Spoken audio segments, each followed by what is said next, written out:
اردو کے اہم سفر نامے: احتشام حسین، ساحل اور سمندر، گوپی چند نارنگ، سفر آشنا، علامہ شبلی نعمانی، سفر نامہ مصر و روم و شام، یوسف خان کمبل پوش، عجائبات فرنگ،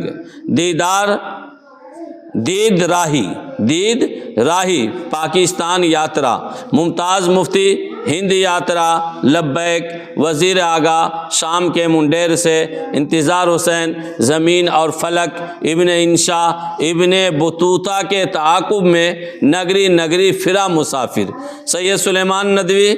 سیر افغانستان، رضا علی عابدی، شیر دریا، ڈاکٹر آغا سہیل، افق تاب افق، اشفاق احمد، سفر در سفر، خواجہ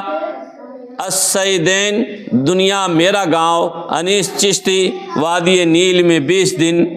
عبد الماجد دریابادی، سفر حجاز، سر سید احمد خان، سفر انگلستان، مسافران لندن۔ یاد کر لیجئے، کام آئے گا۔